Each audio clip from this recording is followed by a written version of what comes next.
முழுக்க இருக்கக்கூடிய fast food லவர்ஸ்க்கு மத்தியில ஷவர்மாக்குன்னு ஒரு தனி இடம் எப்போதுமே இருக்கு. ஹோட்டல்ல 10ல 11 இருந்த இந்த டிஷ் இப்போ மாறி உலகம் முழுக்க ரொம்ப பாப்புலரான இண்டிபெண்டன்டான ஷவர்மா பிராண்டுகள் எல்லாமே உருவாகி இருக்கு. ஷவர்மா எந்த அளவுக்கு பாப்புலரா இருக்கு அப்படின்னா சினிமா மாதிரியான மீடியம்ல கூட ஷவர்மாவை ரெஃபரன்ஸா வச்சு சீன் டயலாக்ஸ் எல்லாம் கூட எழுதுறாங்க. அந்த அளவுக்கு அது ஃபேமஸா மாறி இருக்கு.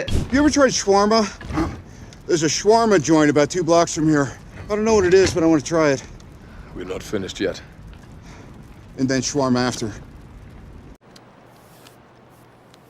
ஒரு சில பேர் அது மேல இருக்கக்கூடிய காதல்னால ஷவர்மாக்குனே தனி பாட்டு கூட பாடியிருக்காங்க.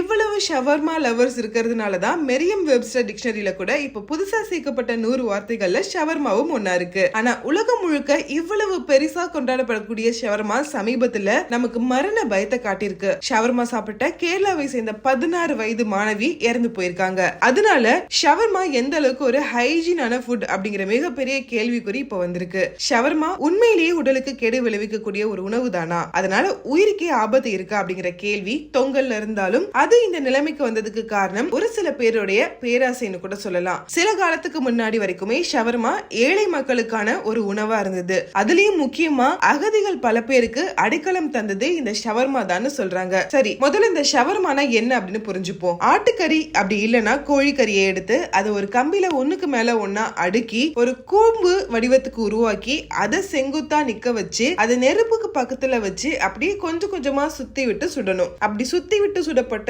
சூப்பரா தயாரான அந்த கறியை தேவைக்கு ஏத்த அளவுக்கு மெல்லிசா ஒரு நீளமான கத்தி எடுத்து வெட்டி அதை ஒரு ரொட்டி மாதிரி, அதாவது கபோஸ் மாதிரியான ஒரு ரொட்டியில போட்டு அதுல கொஞ்சம் டாப்பிங்ஸ் எல்லாம் போட்டு உருட்டி சாப்பிடுறது தான் ஷவர்மா. சரி, இப்படி சுட்டு தயாரிக்கிற டிஷ்ஷுக்கு எதுக்கு ஷவர்மான்னு பேர் வந்துச்சுன்னு யோசிக்கிறீங்களா? இப்படி நீல வாக்குல கறியை ஒண்ணுக்கு மேல ஒண்ணு அடுக்கி அதை நெருப்புல சுத்தி சுத்தி சுட்டதால தான் அதுக்கு ஷவர்மானே பேர் வந்திருக்கு. அதாவது துர்க்கி மொழியில ஷவர்மா அப்படின்னா டர்னிங்னு அர்த்தம். அதுதான் இந்த டிஷ்ஷுக்கே பேரா வச்சிருக்காங்க. ஏன்னா இப்படி நெருப்புல வாட்டி சமைக்கப்பட்ட ஷவர்மாவுடைய வரலாறு ரொம்ப பெருசு.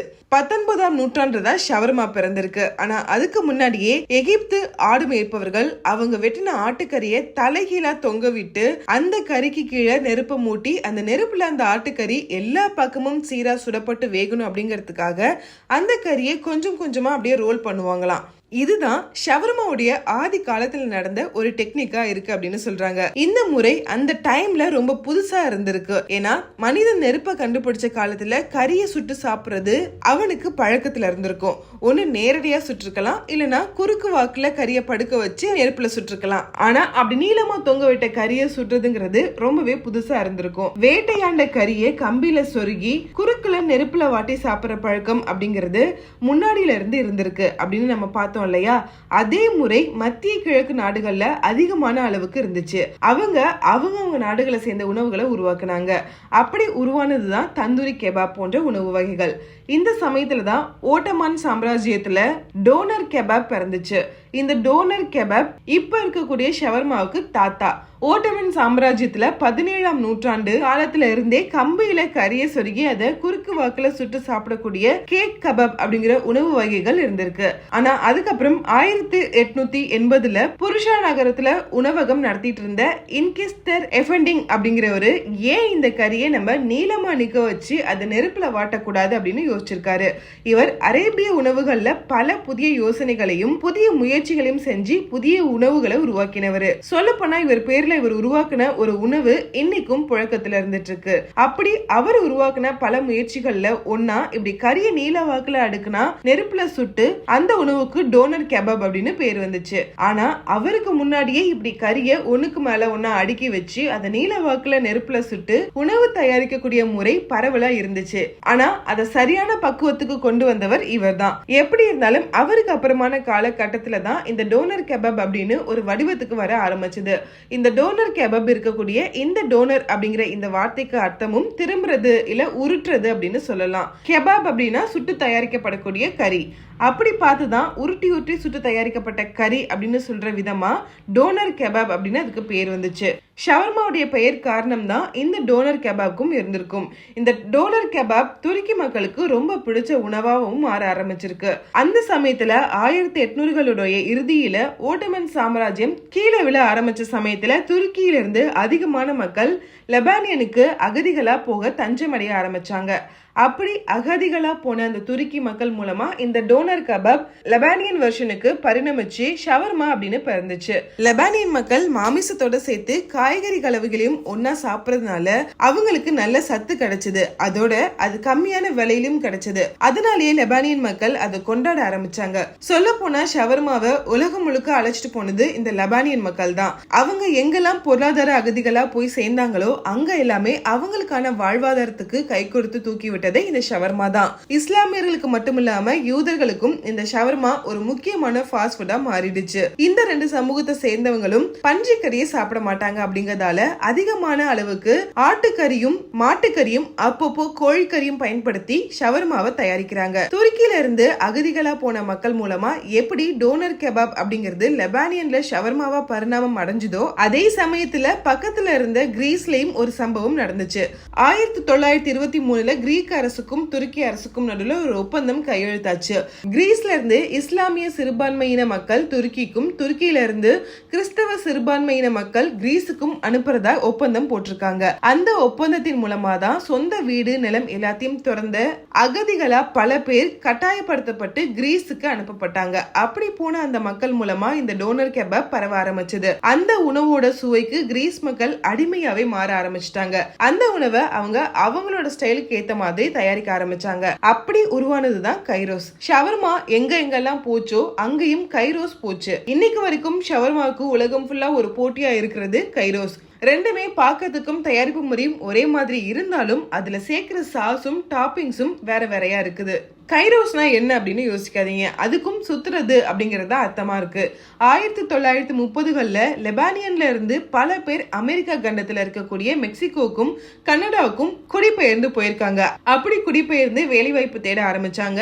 அந்த மக்கள் மூலமா மெக்சிகோல ஷவர்மா பரவ ஆரம்பிச்சது. இப்படி அங்கங்க பயன்பாட்டுல இருந்த ஷவர்மாவுக்கு எப்போ டிமாண்ட் எகிர ஆரம்பிச்சதுன்னா இரண்டாம் உலக போருக்கு அப்புறமா தான். இரண்டாம் உலக போருக்கு அப்புறமா ஜெர்மனில வேலை செய்யறதுக்காக அதிகமான ஆட்கள் கிடைக்கல. அதனால லெபானியன்ல இருந்து குறைவான கூலிக்கு வேலை செய்யக்கூடிய மக்களை அழைச்சிட்டு வந்தாங்க.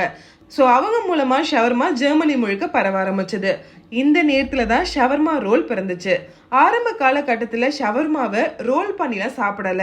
ஒரு குபூஸை எடுத்து அது மேல சிக்கன் பீசஸை வச்சு அதுக்கு மேல இன்னொரு குபூஸை வச்சு சாண்ட்விச் மாதிரி தான் அதை சாப்பிட்டுருக்காங்க. அந்த சமயத்துல தான் கதிர் நர்மன் அப்படிங்கிறவர் தான் ரோல்ல செஞ்சு ஷவர்மாவை விற்க ஆரம்பிச்சிருக்காரு. அதுவும் சூப்பர் டூப்பர் ஹிட் ஆகுது. இதுக்காக அவருக்கு ஷவர்மா தயாரிப்பாளர்கள் சங்கம்ல இருந்து விருதும் கிடைச்சிருக்கு. ஜெர்மன்ல ஷவர்மா ஃபேமஸ் ஆன அப்புறம் அதோட வளர்ச்சி சூடு பிடிக்க ஆரம்பிச்சது. 1996ல லண்டன்ல முதலா ஷவர்மா கடை திறக்கப்பட்டுச்சு. அங்கேயும் அதுக்கு நல்ல வரவேற்பு கிடைக்குது. இதே நேரத்துல கிரீஸை சேர்ந்த கைரோஸும் மற்ற யூரோப்பிய நாடுகள்ல பரவ ஆரம்பிச்சது. அப்புறமா அமெரிக்க கண்டத்துல இருக்கக்கூடிய கனடா, யுஎஸ்ல ஷவர்மா அண்ட் கைரோஸ் ரெண்டுமே அதிக அளவுல பரவ ஆரம்பிச்சது. அது மட்டும் இல்லாம அந்தந்த நாடுகள்ல ஷவர்மாவை அடிப்படையா வச்சு அவங்கவங்க நாடுகளுடைய புதிய உணவுகளை அவங்க உருவாக்குனாங்க. மெக்சிகோல இருக்கக்கூடிய டாக்கோ அல் பாஸ்டர் ஷவர்மாவை அடிப்படையா வச்சு உருவாக்கப்பட்டதுதான். மத்திய கிழக்கு நாடுகள்லையும் ஐரோப்பாவிலையும் ஷவர்மாவை சாப்பிட்டாலும் அதை பெரிய அளவுக்கு கொண்டாடுறது அமெரிக்கா கண்டத்துல இருக்க நாடுகள் தான். சொல்ல போனா கனடாவோட டெரிட்டரியில இருக்க ஹாலிஃபாக்ஸ் ஷவர்மாவை அவங்களோட அபிஷியல் உணவாவே அறிவிச்சிருக்காங்க. அண்ட் அமெரிக்கால தேசிய ஷவர்மா டே அப்படின்னு ஒரு டேவே செலிப்ரேட் பண்றாங்க. இந்தியாவுக்கு ஷவர்மா எப்படி அறிமுகமாச்சு அப்படிங்கிறது ஒரு கேள்விக்குறியா இருக்கு. ரெண்டு வகையில ஷவர்மா இந்தியாவுக்கு வந்திருக்கலாம். ஒன்று கேரளாவுக்கும் அரபு உலகத்துக்கும் இருந்த தொடர்பு மூலமா கேரளாவுக்கு தான் முதலா ஷவர்மா இங்கே வந்திருக்க வாய்ப்பு இருக்கு. இன்னொன்னு ஃபீலின் சவுதி அப்படின்னு ஹைதராபாத்ல ஒரு ரெஸ்டாரண்ட் ஆரம்பிக்கப்பட்டுச்சு. 90களோட இறுதி காலகட்டத்துல தான் முதல்ல இந்த ஷவர்மா அறிமுகப்படுத்தப்பட்டுச்சு அப்படிங்கிற ஒரு கருத்தும் முன்வைக்கப்படுது. ஆனா எது எப்படி இருந்தாலுமே இந்த ரெண்டு முறைகள்ல எந்த வழியா ஷவர்மா வந்தாலுமே அதோடைய டேஸ்ட், அதுக்கப்புறமா இந்தியாவில் இருக்கக்கூடிய பல யங்ஸ்டர்ஸ் இந்த ஷவர்மாவுக்கு விழுந்துட்டாங்க அப்படின்னே சொல்லலாம். ஒரு ஸ்நாக்ஸ் சாப்பிடணும், இல்ல ஒரு கெட் டுகெதர் வைக்கணும், இல்ல ஒரு பார்ட்டி அப்படின்னாலுமே ஷவர்மா இல்லாம எப்படி அப்படின்னு ஷவர்மாவை பீஸா மாதிரி ஆர்டர் பண்ணி சாப்பிடக்கூடிய பழக்கம் மில்லியனல் யங்ஸ்டர்ஸ் கிட்ட அதிகமா ஆரம்பிச்சது. இந்தியாவில் இருக்கக்கூடிய ஃபாஸ்ட் ஃபுட் காதலர்களுக்கு மத்தியில ஷவர்மாக்குன்னு நல்ல வரவேற்பு இருக்கு. இதை தெரிஞ்சதுமே அதை வச்சு தொழில் நடத்துறது அதிகமா உருவாக ஆரம்பிச்சது. இன்னைக்கும் ஷவர்மாக்குன்னு தனி பிராண்டட் கடைகள் நிறைய எக்கச்சக்கமா இருக்கு. ஆனா அது எல்லாமே ஹைஜெனிக்கா இருக்கா அப்படிங்கிறது தான் இங்க ஒரு மிகப்பெரிய கேள்விக்குறி. ஷவர்மா டெத் அப்படிங்கிற இந்த விஷயம் பெரிய விஷயமா பேசப்படுது. லாஸ்ட் ஒரு 10 விஷயமாவே இந்த கேள்விக்குறி இருந்துட்டு இருக்கு. 2012 கோழிக்கோட்ல 25 வயசு பையன் ஷவர்மா சாப்பிட்டு இறந்து போறாரு. இந்த நியூஸ் ஒரு பெரிய ஷாக்கிங்கா இருந்துச்சு. அடுத்த ஒரு 10 வருஷத்துல அதே கேரளாவை சேர்ந்த 16 வயசு மாணவி இறந்து போறாங்க. இதுக்கு காரணம் ஹைஜெனிக் தானா அப்படின்னு ஒரு மிகப்பெரிய கேள்விக்குறி இருக்கு. இந்த ஷவர்மா பாப்புலாரிட்டியை பயன்படுத்தி லாபம் பார்க்க நினைக்கிற சில பேரால தான் இந்த பிரச்சனை வருதுன்னு சொல்றாங்க. 2 நாளைக்கு இந்த கறியை மேரினேட் பண்ணாதான் அதோட டேஸ்ட் அதிகமாகும் அப்படின்னு உலகத்தரம் வாய்ந்த ஷெஃப்கள் சஜஸ்ட் பண்றாங்க. ஆனா இந்தியாவில் அதை பண்றாங்களா அப்படிங்கிறது கேள்விக்குறிதான். இந்த முறையில கறியை உண்மையாவே முழுசா வேக வைக்கப்படுதா அப்படிங்கிறது தான் இங்க கேள்விக்குறியா இருக்கு. ஷவர்மா கைரோஸ் டோனர், இதுக்கு அர்த்தம் சுத்துறது தான். ஆனா நம்ம ஊர் ஷவர்மாலாம் அது சுத்தி பார்த்திருக்கீங்களா? கட் பண்ணும்போது வேணா சுத்துவாங்களே தவிர அதுவா சரியான முறையில சுத்தப்பட்டு சரியான பக்குவத்துல வேக வைக்கப்படுதா அப்படின்னு கேட்டா இல்ல. இந்த கறி சரியா சமைக்கப்படுறதுக்காக எலக்ட்ரிக் மோட்டார் இருக்கும், அதுதான் கறியை சுத்த வைக்கும். ஆனா பவர் கன்சம்ஷன் அப்படிங்கிற அந்த பேர் காரணத்துக்காக அதை ஆஃப் பண்ணி வச்சு அப்போ மட்டும்தான் அதுவும் கையால சுத்தி விட்டுறாங்க. இதனால கறி சரியா வேகாம போகுது. அதுலயும் சில நேரங்கள்ல திடீர்னு ஆர்டர் வந்தா நெருப்பை அதிகமாக்கி இன்ஸ்டன்டா ரெடி பண்ணி கொடுக்குற மாதிரி அந்த கறியை கொடுக்குறாங்க. இப்படி சரியா வேகாத கறியை சாப்பிட்றது மூலமா அந்த கறியில இருக்க பாக்டீரியா தான் ஆபத்து. 16 வயசு மாணவி இறந்து போனதுக்கு காரணம் ஷிகல்லா அப்படிங்கிற பாக்டீரியா தான். இது டயரியா, வாமிட்டை இன்க்ரீஸ் பண்ணி உயிரை இழக்கக்கூடிய அளவுக்கு ஆபத்து கொடுக்குதான். ஒரு வருஷத்துக்கு 70,000 இருந்து 1,00,000க்கும் அதிகமான இறப்புகள் இந்த பாக்டீரியானால நடக்குது அப்படின்னு சொல்றாங்க. இதே மாதிரி மனிதர்கள் உயிருக்கே ஆபத்து தரக்கூடிய பாக்டீரியா அதுவும் இதே காரணத்தால தான் உருவாகுது.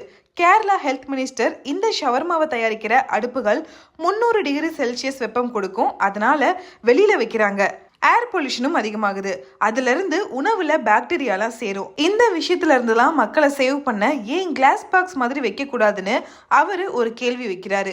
இப்படி தெரிஞ்சே கேர்லெஸ்ஸான மிஸ்டேக் செய்யறது ஷவர்மா இண்டஸ்ட்ரியில மட்டுமா அப்படின்னு கேட்டா கிடையாது. ஃபுட் இண்டஸ்ட்ரியில இப்படி தெரிஞ்சே பல முறைகேடுகள் செய்யறாங்க. எங்கெல்லாம் ப்ரிகாஷன் இருக்கணுமோ அங்க இல்லாம காசுக்காக உணவுகளை விஷமா மாத்தி தான் நமக்கு கொடுக்குறாங்க ஒரு சில ஹோட்டல்ஸ்ல. இந்தியால மட்டும் இல்ல, உலகம் முழுக்க இந்த பிரச்சனை இருக்கு. 2016 ரஷ்யால இதே ஷவர்மாவுக்கு ஹைஜீன் இல்ல அப்படின்னு தடை விதிச்சாங்க. ஆனா உடனே ஷவர்மா லவர்ஸ் எல்லாருமே சேர்ந்து ட்விட்டர்ல ஷவர்மா பேனர் நீக்கணும்னு போராட்டம் பண்ணாங்க. ஆனா இந்த முறைகேடுகளை தவிர்க்கிறதுக்கு சரியான வழிமுறைகளை உருவாக்கி கரப்ஷன் இல்லாம சரியான உணவை மக்களுக்கு கொண்டு வர வேண்டிய அரசாங்கம் நீங்க ஏன் நம்ம உணவுகளை சாப்பிடக்கூடாது அப்படின்னு ஒரு கேள்வியை முன்வைக்கிறாங்க. இன்னைக்கு ஆபத்தான உணவா பார்க்கப்படுற ஷவர்மா ஆரம்ப காலகட்டத்துல ஆரோக்கியமான உணவா இருந்திருக்கு. உடம்புக்கு தேவையான சத்துகள் தரக்கூடியதா இருந்ததால தான் அகதிகளும் ஏழைகளும் அதிகமா இந்த ஷவர்மாவை உணவா சாப்பிட்டுருக்காங்க. ஆனா காலப்போக்குல அதோட வளர்ச்சினால இன்னைக்கு ஜங்க் ஃபுட்டா அது மாறி நிக்குது. அதுல சேர்க்கப்படுற ஸ்டாப்பிங்ஸ் எல்லாம் கலப்படம் இருக்கிறதால தேவையில்லாத ஒரு உணவா மாறி இருக்கு. ஷவர்மாவுக்கு இந்தியா உட்பட பல நாடுகள்ல பயம் இருந்தாலுமே ஷவர்மாவை உள்ளடக்கிய கெபாப் இண்டஸ்ட்ரியில பல பில்லியன்ஸ் டாலர்ஸ் புழங்குற ஒரு துறையா இன்னைக்கு இருக்கு. ஷவர்மாவை உருவாக்குறதுக்குன்னு தனியா ரோபோட்கள்லாம் கூட இன்னைக்கு தயாரிக்கப்படுது. இவ்வளோ பெரிய இண்டஸ்ட்ரியா ஷவர்மா வளர்ந்ததுக்கு காரணம் அவ்வளோ மக்கள் அதை விரும்பி சாப்பிட்றாங்கிறது தான். அதனால ஷவர்மாவை தயாரிக்கிற தயாரிப்பாளர்கள் அதை பொறுப்போட பண்ணா இன்னும் நல்லா இருக்கும். இதே மாதிரி இன்னும் பல உணவுகளுக்கான ஹிஸ்டரியை தெரிஞ்சுக்க மறக்காம சேனலை சப்ஸ்கிரைப் பண்ணி வச்சுக்கோங்க.